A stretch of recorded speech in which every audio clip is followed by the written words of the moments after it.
Hi hello welcome to our channel. నేను మీ సిరి. ఈరోజు మనం చెప్పుకోబోయే కథ ధరణి కళ్యాణం 119. ఇక కథ మొదలు పెడదాం. భయపడ్డాను, సారీ, నిన్ను ఇబ్బంది పెట్టాను. ఆమెకు ఎదురుగా ఉన్న అతని భుజం మీద ముఖం దాచుకుంది. నువ్విలా ఉంటే నాకేం బాలేదు జాను అని మామూలుగానే చెప్పినా అతని గొంతులో దిగులు బయటపడిపోయింది. చిన్నగా ఆట పట్టించిన దానికి ఆమె అనవసరంగా ఎక్కువ అనేసిందని పశ్చాత్తాపడిపోయింది జాను. దేవి అంటూ ఆమెకి బాగా తెలుసు. ఆమె ఎడమ చేతిని అతని మెడ చుట్టూ వేసి అలాగే అతని హృదయంలో ముఖం దాచుకుంది జాను.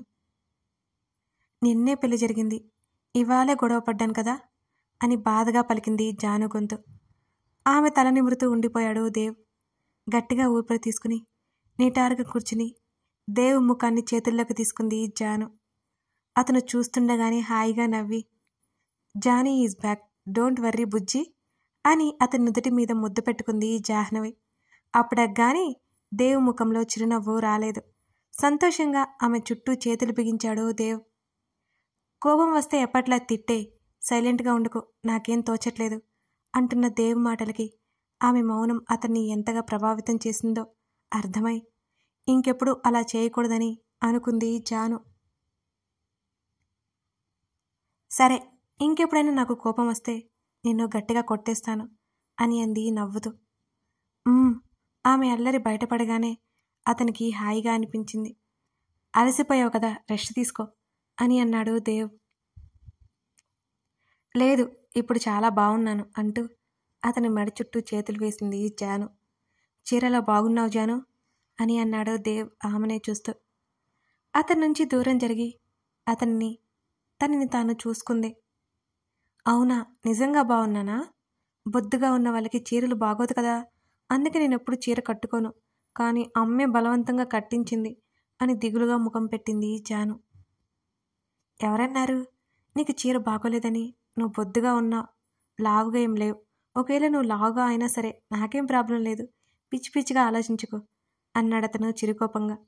ఇప్పుడే చెప్తున్నా, ఫ్యూచర్లో నేను లావుగా అయినా నీకు ఏ ప్రాబ్లం లేదు అన్నావు, ఇది అంటే అస్సలు ఊరుకోను అంటూ సీరియస్గా చెప్పింది జాను. అలాగే మేడం అని డ్రామాటిక్గా అన్నాడు దేవ్. నవ్వుతూ గట్టిగా అతని బుగ్గ మీద ముద్దు పెట్టుకుంది జాను.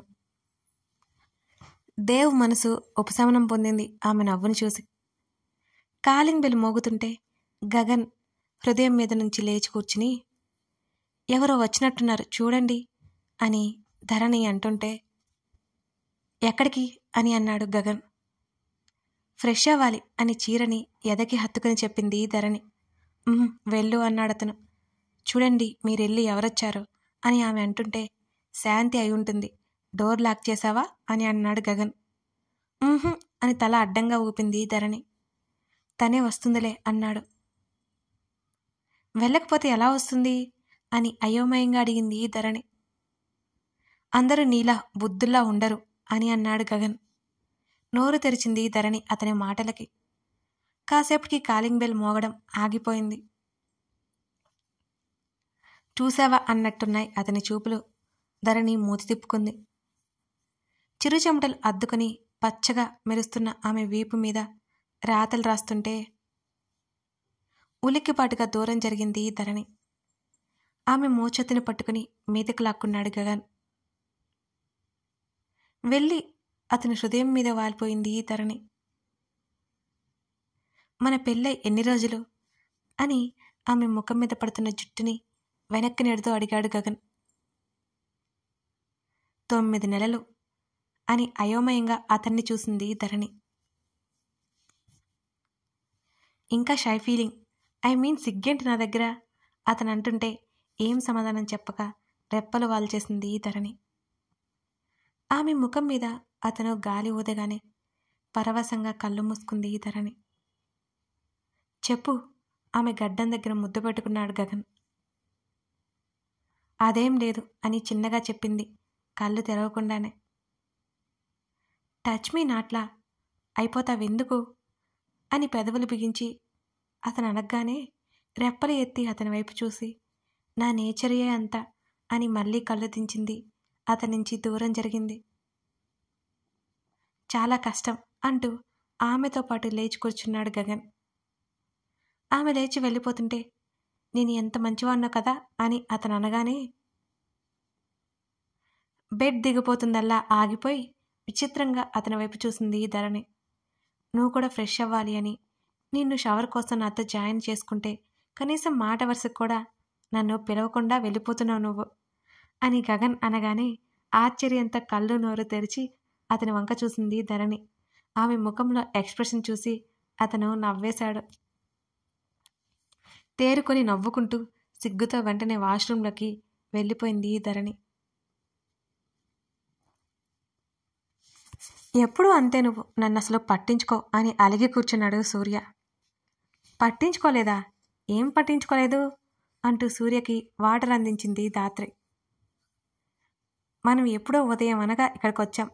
నన్ను నీ రూమ్లో పడేసి నువ్వేమో మీ మమ్మీ డాడీతో ముచ్చట్లు పెట్టావా అని అడిగాడు సూర్య. అతని పక్క నుంచి లేచి అతని మీద కూర్చొని అతని మెడ చుట్టూ చేతులు వేసి, మనం ఎలాగూ రేపు వెళ్ళిపోతున్నాం కదా, తర్వాత ఎప్పటికి కలుస్తామో ఏమో అని మాట్లాడుతూ ఉండిపోయాను. సమయమే తెలియలేదు అని దిగులుగా చెప్పింది ధాత్రి. సరే, నువ్వు ఇంకో వారం రోజులుండిరా అన్నాడు ఆమె తల మీద నిమురుతూ. నువ్వు లేకుండా ఉండడం చాలా కష్టం అని అతని మెడ దగ్గర పెదవులు తాకించింది ధాత్రి. ఆ మాటలకి నవ్వుతూ, రేపు ఉండేసి ఎల్లుండి వెళ్దాం, ఇంకా అంటే కష్టం నువ్వుండడమే అని అన్నాడు సూర్య. మనమిద్దరం ఎల్లుండి వెళ్దాం అని అతని భుజం మీద తలవాల్చి కళ్ళు మూసుకుంది ధాత్రి. గగన్ని తలుచుకుని కోపంగా, ఛ, నా ప్లాన్ మళ్ళీ ఫ్లాప్ అయిపోయింది, ఏదో ఒకటి చెయ్యాలి అని కోపంగా అనుకున్నాడు ఆ వ్యక్తి. నెక్స్ట్ డే హైదరాబాద్ వెళ్తూ జానీ వాళ్ళ ఇంటి ముందు కారు ఆపాడు గగన్. గగన్ అక్కడే ఉన్నాడు. లోపలికి వెళ్ళింది ధరణి. తలుపు దగ్గరికి వచ్చి మళ్ళీ వెనక్కొచ్చింది. మీరు కూడా లోపలికి రావచ్చు కదా, వాళ్ళు హ్యాపీ ఫీల్ అవుతారు అని అడిగింది ధరణి. పర్లేదు, నువ్వు వెళ్ళు, నేను వస్తే కంఫర్ట్గా ఫీల్ అవ్వరు అని అన్నాడు గగన్. ఏమీ కాదు రండి, అత్తయ్య మామయ్య కూడా లోపలే ఉన్నారు కదా అని అడిగింది ధరణి. లేరు, డాడీ వాళ్ళు వెళ్ళిపోయారు అని అన్నాడు గగన్. సరే, మీరు కూడా రండి అని బ్రతిమాలింది ఇంకోసారి పిలిచి. అవసరమంటావా అని అడిగాడు అతను. అవసరమే, రావచ్చు కదా ధరణి మరోసారి బ్రతిమాలింది. సరే పదా. ఆమె అలా అడుగుతుంటే కాదనలేక ఆమెతో పాటు లోపలికి వచ్చాడు గగన్. ధరణి తలుపు కొట్టింది. సుజిత తలుపు తీసింది. ధరణి పరిచయం ఉంది కాబట్టి నవ్వుతూ పలకరించి పక్కనే ఉన్న గగన్ని అయోమయంగా చూసింది సుజిత. నా హస్బెండ్ అని సుజితకి పరిచయం చేసింది ధరణి. నమస్కారం చేశాడు గగన్. ఆవిడ పలకరించి ఇద్దరిని లోపలికి పిలిచింది. ఇద్దరూ లోపలికి వెళ్ళి హాల్లో కూర్చున్నారు. జాను, దేవ్ గారు ఎక్కడున్నారంటీ అని అడిగింది ధరణి. దేవ్ పనుందని బయటికి వెళ్ళాడు ధరణి, జాను గదిలో ఉంది అని చెప్పింది సుజిత. వాళ్ళిద్దరికీ కాఫీ తెచ్చి ఇచ్చింది సుజిత. గగన్ ఇబ్బందిగా ముఖం పెట్టి వద్దు అన్నాడు. సుజిత ఏమనుకుంటుందో అని, ధరణి, ఆయన ఇప్పుడే ఇంటి దగ్గర టిఫిన్ చేసి వచ్చారు, కాఫీ తాగరు అని చెప్పింది. పర్లేదు ధరణి, జానుని తీసుకొస్తానని అక్కడి నుంచి లోపలికి వెళ్ళిపోయింది సుజిత. ధరణి, నువ్వు ఎక్స్ప్లెనేషన్ ఇవ్వాల్సిన పని ఏమిటి అని గగన్ సీరియస్గా అడిగాడు. మీరు ఎవరిచ్చిన కాఫీ తాగను అని ఆంటీకి తెలియదు కదా, అలా చెప్తే ఏదైనా అనుకుంటారు అని ముందుగానే చెప్పాను అని చెప్పింది ధరణి. ఏదైనా తీసుకోవడం పోవడం అనేది మన ఇష్టం, తెలిసిన వాళ్ళు అదేమీ పెద్దగా పట్టించుకోరు, నీలాంటి వాళ్ళు తప్ప అని అన్నాడు విసుగ్గా. ఇప్పుడేం కాలేదుగా అంది మూతి ముడిచి. నువ్వు అలా ఉండడం నాకు నచ్చదు, ఎక్స్ప్లెయిన్ చేయడం నాకు అసలే నచ్చదు అని అన్నాడు గగన్. ఆమె నోరు విప్పి ఏదో చెప్పబోతుంటే, ఇంకెప్పుడు ఇలా చేయనని మాత్రం అనుకో, నువ్వు చేస్తూనే ఉంటావు అని అన్నాడు గగన్. నేను అంటూనే ఉంటాను అని గగన్ అంటుంటే ధరణి మూతి తిప్పి పక్కకు పెట్టుకుంది. అప్పుడే జాను సుజిత రావడంతో ధరణి పైకి లేచి జానుని ఆప్యాయంగా హత్తుకుంది. గగన్ ఆ సన్నివేశాన్ని చూసి కళ్ళని చిన్నగా చేసి మరీ చూశాడు. హాయ్ ధరణి, నువ్వెందుకు ఉండకుండా వెళ్ళిపోయావని జాను అడిగింది. కళ్ళు గగన్ వైపు తిప్పి చూపించింది ధరణి. గగన్ని చూడగానే కంగారుగా చూసి హాయ్ చెప్పింది జాను. అలాగన్నట్టు కళ్ళార్పి అతను మౌనంగా ఉన్నాడు. ఏంటి ఈ హ్యాండ్సమ్కి యాంగ్రీమన్ కంటే ఎక్కువ యాంగర్ ఉన్నట్టుంది అని లోపలే అనుకుని రాధరణి లోపలికి వెళ్దాం అని ధరణి చేతిని పట్టుకుంది జాను. లేదు జాను, మేము హైదరాబాద్ వెళ్ళిపోతున్నాము, నిన్నొకసారి కలిసి వెళ్దామని వచ్చాను అని చెప్పి అక్కడి నుంచి గగన్ పక్కనే ఉన్న హ్యాండ్ బ్యాగ్ల నుంచి ఒక చిన్న గిఫ్ట్ బాక్స్ బయటకు తీసింది ధరణి. ఆ గిఫ్ట్ బాక్స్ జానుకి ఇస్తూ హ్యాపీ మ్యారీడ్ లైఫ్ జాను అని నవ్వింది ధరణి. కానీ ధరణి అని జాను ఇబ్బందిగా మొహం పెట్టింది. కాదనుకు జాను అని దేవ్ గారు జాగ్రత్త అని జాను చెవిలో చెప్పింది. సిగ్గుపడుతున్న జానుని చూసి నవ్వుకొని వాళ్ళిద్దరి వైపు చూసి మేము వెళ్ళొస్తాం అని చెప్పింది ధరణి. జాను కూడా బాయ్ చెప్పింది. ధరణితో పాటు మౌనంగా బయటకు వచ్చేశాడు గగన్. ఎందుకలా సీరియస్గా ముఖం పెట్టుకున్నారు అని కారులో కూర్చుని గగన్ వైపు చూస్తూ అడిగింది ధరణి. నథింగ్ అన్నాడు జానుని హత్తుకోవడం గుర్తుకొచ్చి.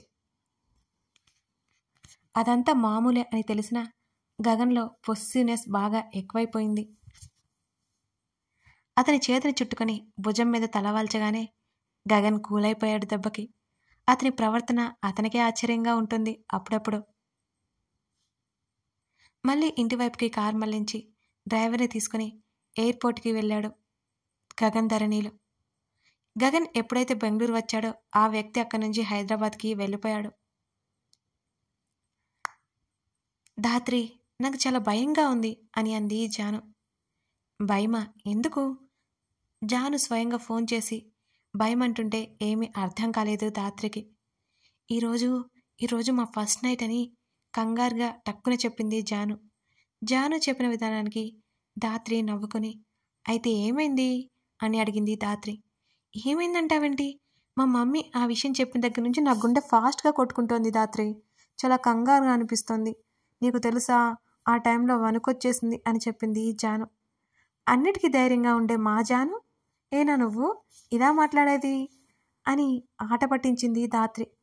అన్నిట్లో ఉంటుందేమో కానీ ఇందులో నాకు ధైర్యం సరిపోవడం లేదు అని అలిగినట్టు మాట్లాడింది జాను. ఒకసారి దేవిని తలుచుకో, భయం ఎగిరిపోతుంది అని నవ్వింది ధాత్రి. లేదు ధాత్రి, అసలు నా పరిస్థితి నీకు అర్థం కావడం లేదు. తనకు ఒక్కదానికి ఫస్ట్ నైట్ జరుగుతున్నట్టు ఫీల్ అయిపోయింది జాను.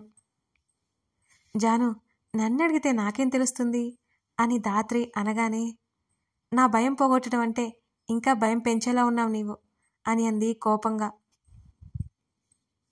జాను, దేవ్ ప్రేమని ఫీల్ అవ్వు, అంతకంటే ఇంకేం చెప్పలేను నేను అని అంది ధాత్రి. అంతే అంటావా? ఏమో ఇంకా టెన్షన్గానే ఉంది అని అమాయకంగా చెబుతున్న జాను మాటలకి నవ్వుకుని ఇది మీ లైఫ్ జాను, మీకు నచ్చినట్టుగా స్టార్ట్ చేయండి, ప్రేమతో మొదలు పెట్టండి అని ధాత్రి చెబుతుంటే కాస్త మనసుకి ఊరట కలిగింది జాను. సరే ధాత్రి, ఉంటాను అని అంది జాను. ఆల్ ది బెస్ట్ అని నవ్వింది ధాత్రి. పో ధాత్రి, నువ్వు కూడా ఏంటి అని సిగ్గుతో కాల్ కట్ చేసి కంగారు అంచుకోవడానికి ప్రయత్నం చేయడం మొదలుపెట్టింది జాను. ఆ రోజు సాయంత్రం మాలవికకి, గగన్కి, బామ్మకి కాఫీ ఇచ్చి ఎదురుగా కూర్చుంది ధరణి. మాలా, నీ కోడలికి ఆధిపత్య లక్షణాలు ఒక్కటి కూడా లేవు. ఎంత మెత్తగా ఉంటే ఎలా అని కాఫీ తాగుతూ అడిగింది బామ్మ. బామ్మ మాటలకి మాలవికకి పైకి నవ్వితే గగన్ పెదవులు సాగదీసి ధరణి మాత్రం ముఖం చిన్నబుచ్చుకుంది. ఇప్పుడు ఏమైంది బామ్మ అని అడిగింది ధరణి. నీకెందుకే అమ్మాయి ఈ పనులన్నీ, పని వాళ్ళందరూ ఉంటేను అని అంది బామ్మ. నేనేం బయట వాళ్ళకి ఇవ్వలేదు కదా, మీకేగా తెచ్చింది, ఇవన్నీ పెద్ద పెద్ద పనుల్లాగా నాకేమనిపించవు అని. మీ అబ్బాయి గారు దగ్గర ఆధిపత్యం ఎలా కొనసాగుతుంది బామ్మ అని చిన్నగా గొనిగింది ధరణి. ధరణి మాటలు వినిపించిన మాలవికకి మళ్ళీ నవ్వొచ్చి నవ్వింది. వినిపించని బామ్మ అయోమయంగా చూసింది ధరణి వంక. ఆమె కళ్ళల్లో కనిపిస్తున్న భావాలకి అలాగే చూశాడు గగన్. నేనన్నది ఆయనకి వినిపించిందా ఏంటి కొంపదీసి అని లోపల కంగారు పడిపోయింది ధరణి. అత్తయ్య, నాకు చిన్న పని పడింది, నేను వెళ్తున్నానని వెనక్కి చూడకుండా పరుగులాంటి నడకతో స్టెప్స్ దగ్గరకి వెళ్ళిపోయింది ధరణి. గబగబా మెట్లెక్కి గదిలోకి వెళ్ళిపోయింది ధరణి. అలాగే ఫాస్ట్గా ఎక్కేసరికి కళ్ళు తిరిగాయి ధరణికి. 2 క్షణాలు కళ్ళు మూసుకుని తెరిచి, బాబోయ్, ఆయన గాని చూశారంటే మళ్ళీ క్లాస్ తీసుకుంటారు అని నెమ్మదిగా గదిలోకి వెళ్ళిపోయింది ధరణి. వెళ్తున్న ధరణిని చూసి నవ్వుకున్నారు మిగిలిన ముగ్గురు.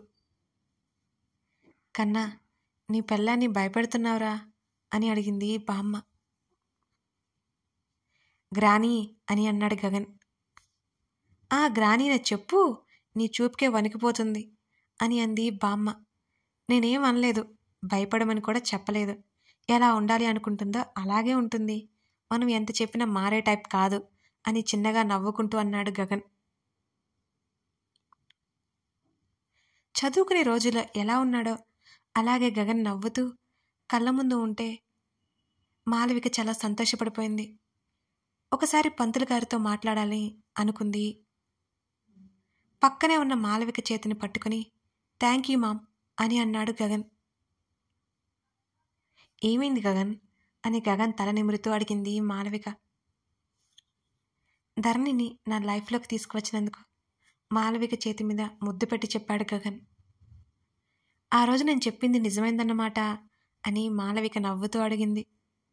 అవును మామ్, షీఈజ్ వెరీ ఇన్నోసెంట్ అని అన్నాడు గగన్. గగన్ని కొత్తగా చూస్తోంది బామ్మ. తను కొంచెం భయస్తురాలు గగన్, నువ్వు కోప్పడితే ఇంకా దూరంగా ఉంటుంది కానీ దగ్గరికి రావాలి అనే ఆలోచన రాదు తనకి. తన మెంటాలిటీ అదే, టేక్ కేర్ ఆఫ్ హర్ అని అంది మాలవిక. ఇప్పుడు మారిందిలే మామ్, చాలా తెలివిగా మారిపోయింది, కానీ మొదట నువ్వు చెప్పినట్టే ఉండేది అని అనుకున్నాడు మనసులోనే. వారిద్దరితో మాట్లాడి గగన్ గదిలోకి వెళ్ళేసరికి గోర్లు తినేస్తూ కనిపించింది ధరణి. కథ కొనసాగుతుంది. కథ నచ్చితే లైక్ చేసి మీకేమనిపించిందో కామెంట్ చేయండి. అలాగే మరి కొన్ని కథల కోసం మన ఛానల్ని ఫాలో చేయండి. మీ లైక్స్, కామెంట్స్ మన ఛానల్కి చాలా అవసరం అండి, మర్చిపోకండి. Thank you for watching this video.